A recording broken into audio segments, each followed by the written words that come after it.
Welcome back. ಸರ್ಕಾರದ ನಿಲುವು ಏನಾಗಿರಬೇಕು? ಸರ್ಕಾರ SIT ರಚನೆ ಮಾಡಲಿಕ್ಕೆ ಮುಂದಾಗಿದ್ದು ಸರಿನಾ ತಪ್ಪಾ? ಆ ಚರ್ಚೆ ಎಲ್ಲ ಮಾಡಲಿಕ್ಕೆ ಈಗ ಸಮಯ ಮೀರಿ ಹೋಗಿದೆ.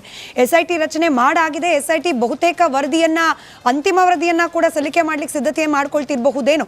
ಸದ್ಯಕ್ಕೆ ಸಮರಿ ಕೊಟ್ಟಿದೆ. ಆದರೆ ಚಂದ್ರಶೇಖರ್ ಅವರೇ ಬಹಳ ಇಂಟ್ರೆಸ್ಟಿಂಗ್ ಅನಿಸಿದ್ದು DK ಶಿವಕುಮಾರ್ ಅವರ ಹೇಳಿಕೆ.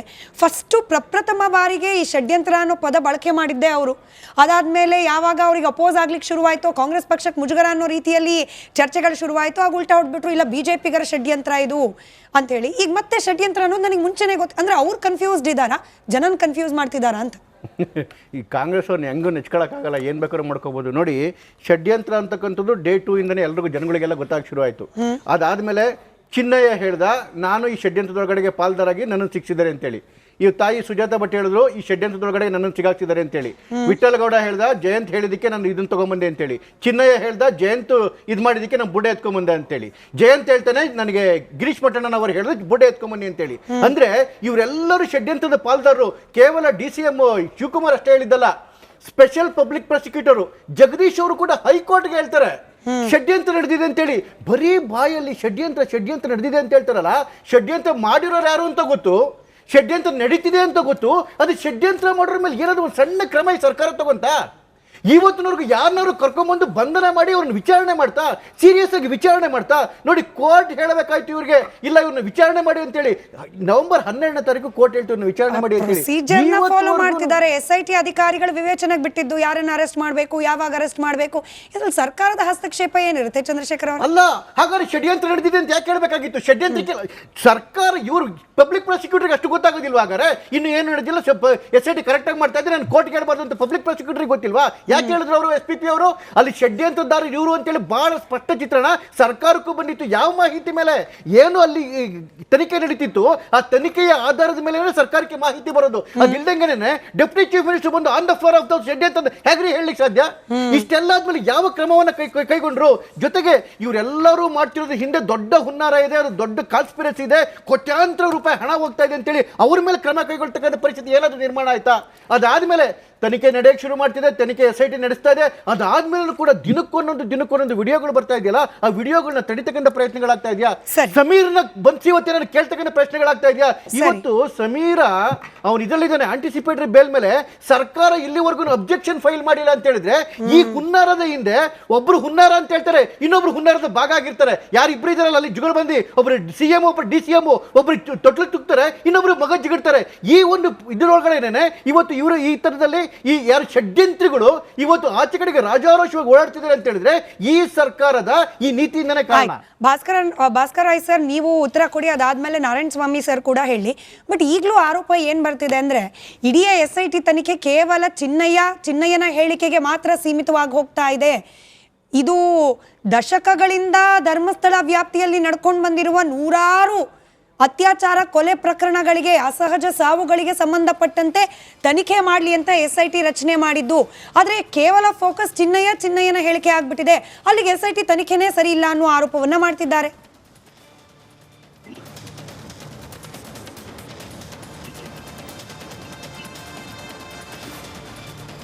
ಭಾಸ್ಕರ್, ನಿಮಗೆ ಸ್ವಲ್ಪ ಡಿಲೇ ಇದೆ, 10 ಸೆಕೆಂಡ್ ಉತ್ತರ ಕೊಡ್ತಾರೆ ಭಾಸ್ಕರ್ ರೈ ಸರ್.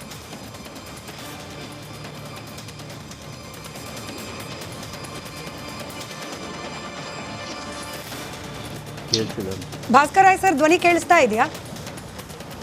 ಕೇಳಿಸ್ತಿದೆ ಅಂತ ಭಾವಿಸ್ತಾ ನಿಮಗೇನೆ ಪ್ರಶ್ನೆ.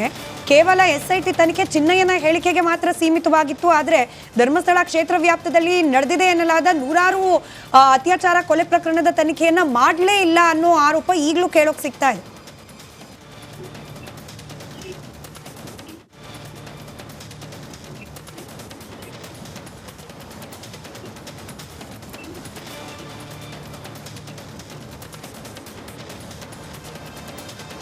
ರೈಟ್, ಬಹುಶಃ ಅವ್ರಿಗೆ ಕೇಳಿಸ್ತಿಲ್ಲ ಅನ್ಸುತ್ತೆ, ಸಂಪರ್ಕಕ್ಕೆ ತೆಗೆದುಕೊಳ್ಳೋಣ. ಸೇಮ್ ಪ್ರಶ್ನೆ ಸರ್. ಮೇಡಮ್, ಇದೇನಾಗಿದೆ, ಈಗ ಚಿನ್ನಯ್ಯನ ಒಂದು ವಿಚಾರ ಇಟ್ಕೊಂಡು ತನಿಖೆ ಮಾಡಿದ್ದಾರೆ. ಈಗ ಯಾವುದೋ ಒಂದು ಪ್ರಕರಣ ತನಿಖೆ ಆಗಬೇಕು ಅಂದ್ರೆ ಒಂದು ಕಂಪ್ಲೇಂಟ್ ಬೇಕು. ಅದ್ರ ಒಂದು ಕಂಪ್ಲೇಂಟ್ ಆಗಿತ್ತು, ಅದ್ರ ಮೇಲೆ ಒಂದು ತನಿಖೆನ ಪ್ರಾರಂಭ ಮಾಡಿದ್ರು. ನನ್ನ ಪ್ರಕಾರ ಏನಂದ್ರೆ, ಈ ತನಿಖೆ ಪ್ರಾರಂಭ ಆಗೋದಕ್ಕೆ ಒಂದು ಕಂಪ್ಲೇಂಟ್ ಬೇಕಾಗಿತ್ತು, ತನಿಖೆ ಪ್ರಾರಂಭ ಆಯಿತು. ಆದರೆ ಇವರೆಲ್ಲರ ಉದ್ದೇಶ ನನ್ನ ಒಂದು ಇದ್ರ ಪ್ರಕಾರ ಇಷ್ಟು ವರ್ಷಗಳ ಒಂದು ಹೋರಾಟ ಇವರೆಲ್ಲ ಏನ್ ಮಾಡ್ಕೊಂಡ್ ಬರ್ತಾ ಇದ್ರು, ಇವರೆಲ್ಲ ಮಾಡ್ತಾ ಇದ್ದೇನೆಂದ್ರೆ ಧರ್ಮಸ್ಥಳವನ್ನ ಟಾರ್ಗೆಟ್ ಮಾಡಿದ್ರು. ಧರ್ಮಸ್ಥಳದ ಒಂದು ಧರ್ಮಾಧಿಕಾರಿಗಳ ಕುಟುಂಬವನ್ನ ಟಾರ್ಗೆಟ್ ಮಾಡಿದ್ರು. ತುಂಬಾ ಕ್ಲಿಯರ್ ಆಗಿ ಕಾಣಿಸ್ತಾ ಇತ್ತು.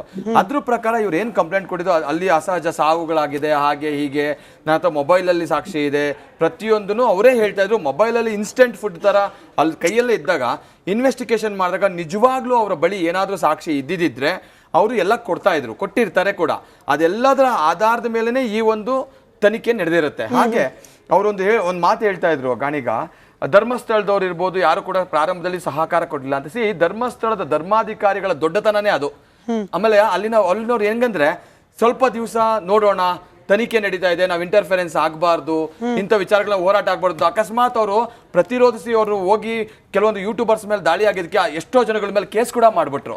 ಅದೇನಾದ್ರು ಪ್ರಾರಂಭದಿಂದನೇ ಧರ್ಮಸ್ಥಳದಲ್ಲಿರೋರು ಸುತ್ತಮುತ್ತ ಇರೋರು ಕ್ವಶನ್ ಮಾಡಿದಿದ್ರೆ ಅವ್ರಗಳ ಮೇಲೆ ಹಲವಾರು ಕೇಸ್ಗಳನ್ನ ಹಾಕಿರ್ತಾ ಇದ್ರು. ಯಾಕಂದ್ರೆ ಇವರು ನಮ್ಮ ಇನ್ವೆಸ್ಟಿಗೇಷನ್ ತೊಂದರೆ ಮಾಡ್ತಾ ಇದ್ದಾರೆ, ಹಾಗೆ ಹೀಗೆ ಅಂತ. ಆದ್ರೆ ಅವರೆಲ್ಲರ ತಾಳ್ಮೆ ಇವತ್ತು ಈ ಒಂದು ತನಿಖೆ ನಡೆಯೋದಕ್ಕೆ ಒಂದು ಸಹಕಾರ ಆಯಿತು.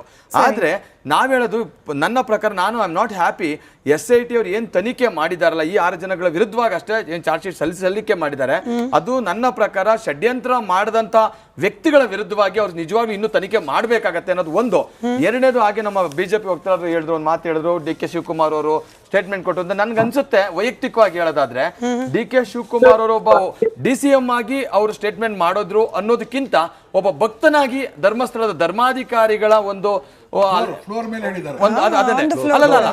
ಇರ್ಬೋದು, ಏನೇ ಆದ್ರೂ ಅವ್ರು ಏನೇ ಒಬ್ಬ DCM ಇರಬಹುದು, ಆದ್ರೆ ಅವರು ಒಬ್ಬ ಭಕ್ತನೇ, ಒಬ್ಬ ಧರ್ಮಸ್ಥಳಕ್ಕೆ ಒಬ್ಬ ಭಕ್ತನಾಗೂ ಮೇ ಬಿ ಹೇಳಿರ್ತಾರೆ. ಜೊತೆಗೆ ಇರಬಹುದು. ಆದ್ರೆ ಅವರ ಒಂದು ಒಬ್ಬ ಇಂಡಿವಿಜುವಲ್ ಅವ್ರ ಒಪಿನಿಯನ್ ವ್ಯಕ್ತಪಡಿಸಿರ್ಬೋದು. ಅದಕ್ಕೆ ಸಂಬಂಧಪಟ್ಟಂಗೆ ಹೋಮ್ ಡಿಪಾರ್ಟ್ಮೆಂಟ್, ಲಾ ಡಿಪಾರ್ಟ್ಮೆಂಟ್ ಅದನ್ನ ಅವ್ರು ಕನ್ಸಿಡರ್ ಮಾಡಿ ಟ್ರೀಟ್ಮೆಂಟ್ ಅವ್ರು ಅದಕ್ಕೆ ಸಂಬಂಧಪಟ್ಟಂಗೆ ತನಿಖೆಗಳು ಮಾಡಿ ಅದು ರಿಪೋರ್ಟ್ ಸಲ್ಲಿಸ್ತಾರೆ. ಮೇ ಬಿ ಅದು ಅವ್ರ ಅಭಿಪ್ರಾಯ ಇರುತ್ತೆ ಅಂತ ನನ್ನ ಒಂದು ಅಭಿಪ್ರಾಯ ಅಷ್ಟೇ. ಸರಿ, ಭಾಸ್ಕರ್ ಸರ್ದು ಕನೆಕ್ಷನ್. ಈ ಪೊಲೀಸರು ತನಿಖೆ ಮಾಡಬೇಕಾದ್ರೆ 2 ಗ್ರೂಪ್ಗಳಿಗೆ ನಾವು ಇಬ್ಬರು ಸಂತೈಸ್ಲಿಕ್ಕೆ ಆಗಲ್ಲ. ಯಾರು ಕಡೆ ಅನ್ಯಾಯ ಇರ್ತದೆ ನಾವು ಅವ್ರ ಮೇಲೆ ಕ್ರಮ ತಗೋತೀವಿ. ಸೊ ಯಾರಿಗೆ ಅನ್ಯಾಯ ಇರ್ತದೆ ಅವರು ಪೊಲೀಸರ ವಿರುದ್ಧ ಆಪಾದನೆ ಮಾಡ್ತಾರೆ, ತಮ್ಮ ತನಿಖೆ ಸರಿಯಾಗಿಲ್ಲ. ಇದೊಂದು ಪ್ರಕರಣದಲ್ಲಿ ಮಾಧ್ಯಮಗಳು ಕೂಡ ಪೊಲೀಸ್ ಇಲಾಖೆಯಷ್ಟೇ ಸಮಾನ ಏನ್ ಹೇಳೋದು ಸರ್, ಈ ಶಾಪಗಳಿಗೆ, ಕೋಪಗಳಿಗೆ, ತಾಪಗಳಿಗೆ, ಟ್ಯಾಗ್ ಲೈನ್ಗಳಿಗೆ ಸಂತ್ರಸ್ತರು ಅನ್ನೋ ಪದ ಇತ್ತೀಚೆಗೆ ಬೇರೆ ಬೇರೆ ಕಾರಣಕ್ಕೆ ಬಳಕೆ ಆಗ್ತಿದೆ. I don't want to use it. Bhaskar ಸರ್ಗೆ ನನ್ನ ಧ್ವನಿ ತಲುಪ್ತಾ ಇದ್ರೆ ಇನ್ನೂ ಕೂಡ SIT ಸರಿಯಾಗಿ ತನಿಖೆ ಮಾಡಲಿಲ್ಲ ಅನ್ನೋ ಆರೋಪ ಮಾಡುವವರು ಏನ್ ಹೇಳ್ತಾರೆ ಸರ್, ಧರ್ಮಸ್ಥಳ ಕ್ಷೇತ್ರ ವ್ಯಾಪ್ತಿಯಲ್ಲಾದ ಅಸಹಜ ಸಾವುಗಳ ಬಗ್ಗೆ ಅವ್ರು ತನಿಖೆ ಮಾಡಲೇ ಇಲ್ಲ, ಕೇವಲ ಚಿನ್ನಯ್ಯ ಸುಳ್ಳು ಹೇಳ್ದ, ಚಿನ್ನಯ್ಯ ಷಡ್ಯಂತ್ರದ ಭಾಗವಾಗಿದ್ದ, ಇಷ್ಟಕ್ಕೆ ಮಾತ್ರ ಫೋಕಸ್ ಇದೆ SIT ಯದ್ದು, ಅಸಹಜ ಸಾವುಗಳ ತನಿಖೆ ಆಗ್ಲಿಲ್ಲ. ದಿನೇಶ್ ಗಾಣಿಗ ಸರ್ ಕೂಡ ಅದನ್ನೇ ಹೇಳ್ತಾ ಇದ್ದಾರೆ ಈಗ್ಲೂ. ಅಲ್ಲ, ನನ್ನ ಪ್ರಶ್ನೆ ಒಂದಿದೆ ಸ್ಮಿತಾ ಮೇಡಮ್, ನಾವು ಅದನ್ನೇ ಕೇಳ್ತಾ ಇರುವಂತದ್ದು. ಅಲ್ಲಿ ಪಂಚಾಯತ್ ಕೊಟ್ಟಿರುವಂತ ದಾಖಲಾತಿಯಲ್ಲಿರುವಂತ ಯಾವ ಒಂದು ಇದನ್ನು ಕೂಡ ಅವರು ತನಿಖೆ ಮಾಡ್ತಾ ಇಲ್ಲ. ಹಾಗಾದ್ರೆ ಯಾಕೆ ಮಾಡಿಲ್ಲ ಅಂತ ಇವ್ರು ಹೇಗೆ ಹೇಳಕ್ಕಾಗತ್ತೆ? ಮಾಡಿರ್ಬೋದಲ್ಲ ಅವರು. ನೀವು SIT ಹೋಗಿ ಅರ್ಜಿ ಕೊಡಿ. ಮಾಡಿಲ್ಲ ಅಂತ ಇವ್ರು ಹೇಗೆ